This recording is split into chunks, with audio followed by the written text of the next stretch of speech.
All right, guys. So we're back here on the Conquer Athlete YouTube channel. And on this show today, I'm going to talk about understanding the demands of a sport, which is one of the first things we talk about with inside the the Conquer Athlete coaching development course I run, because we always have to understand what's going to be needed of the athletes that we work with. And one of the biggest mistakes that I see coaches make is they start with the workout and they start with the program before they understand the true demands. They start with the exercises, they start with the volume, they start with intensity, they start with what looks hard.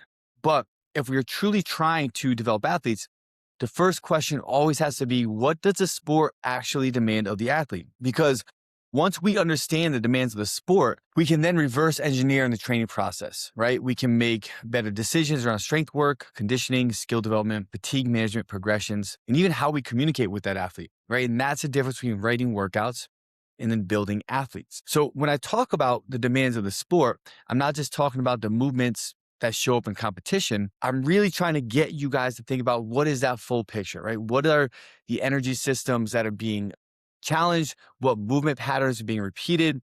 What positions does the athlete have to be really good at and have to be able to own under fatigue and stress? What are the primary skills? What skills have to hold up under fatigue and stress? What are common limiters? What are the athlete's limiters? What is the duration of the events?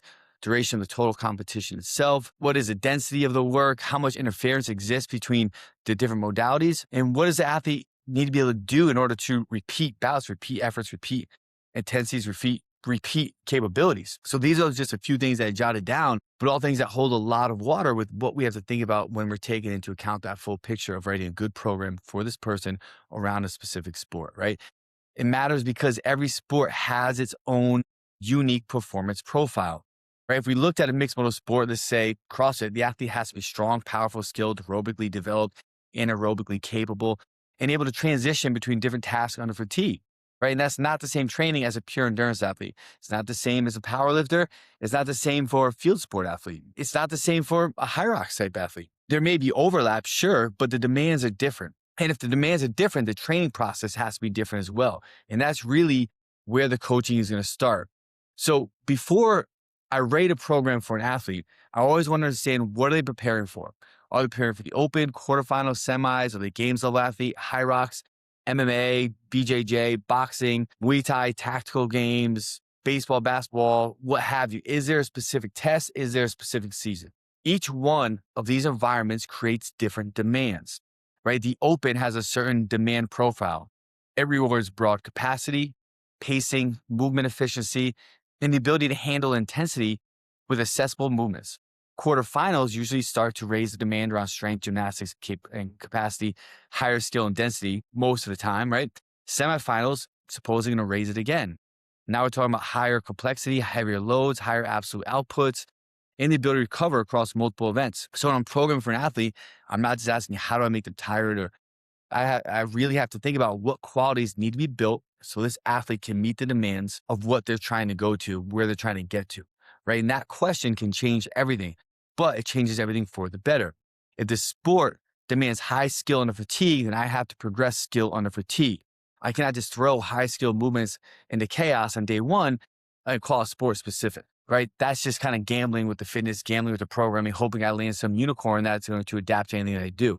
I need to be able to build a base first. I have to think, can the athlete complete the skill fresh? Can they repeat it? Can they maintain the positions? Can they control their breathing? Can they execute under moderate fatigue? Can they execute under high fatigue?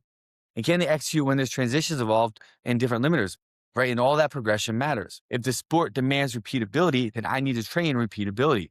That means that every session can't just be like a one-off max effort or, one-off AMRAP, one multiple intervals with no true progression or reason to it.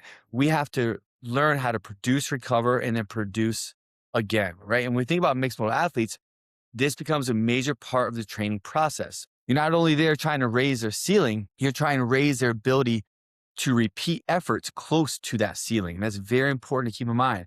And this is why we always have to understand the sport changes and how we write conditioning around that, right? So if I know the athlete needs aerobic durability, I can't just crush them with random high intensity metcons all the time. I need to build the aerobic system. I need to work on the threshold properties. I need proper pacing.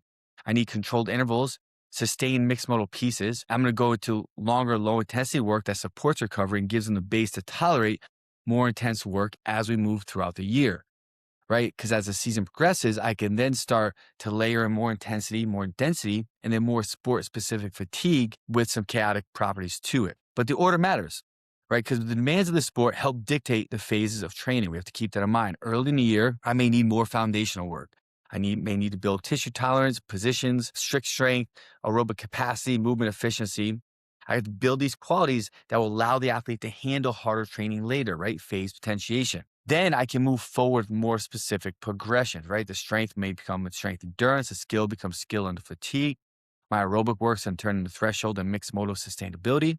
My power becomes power repeatability. And my movement quality becomes movement quality under pressure. And when I say pressure, I mean intensity and volume, right? And that's the process. This is where the individual athlete matters. Two athletes can compete in the same sport and they can need totally different training. The sport may demand strength, but one athlete might already be strong enough and limited by gymnastics capacity. Another athlete, they may have great skill, but cannot heavy handle loads. Another athlete may have a huge engine, but breaks down mechanically under fatigue. And another athlete may be powerful, but has no aerobic base. So their recovery between efforts is very low, right? So demands of the sport tell us what matters for each one of those people. The assessment athlete tells us what matters most right now. Excuse me. And that's where individual design becomes so important for people, right? We're not just training the sport, we're training the athlete for the sport. That means we have to look at the gap between where the athlete currently is and then what the sport requires. And that gap is where programming should live. If an athlete is limited by leg endurance, then I need to build that quality with the right progressions. If they're limited by pulling stamina, I need to address that directly. If they fall apart in transitions, I need to train transitions. If they lose pacing control and breathing gets high, I need to teach pacing and breath control inside that work. This is where coaching goes deeper than just the sets and the reps.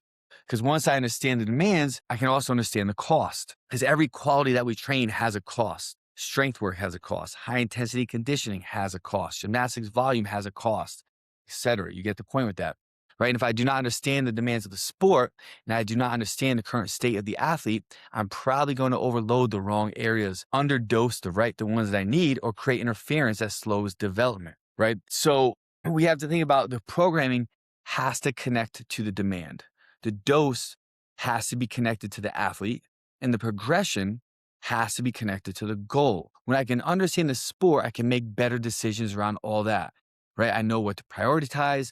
I know what to maintain. I know what to pull back on. I know what to build. I know when to ramp up intensity, when to back it off, when to ramp up volume, when to back it off, when to test, and when to taper, right? That is going to give the athlete confidence. That's going to give them more buy-in, right? Athletes don't just need to keep working hard. They need direction. They need to know that what they're doing connects to where they want to go. They need to know that the training is not random, that they understand the boring work, the control work, the progressions and limiters, all part of the bigger picture, right? And that's something that I care a lot about with the program that I'm doing for my athletes. The goal is just to create the hardest training day, the most complex training day, the most crazy, intricate workout.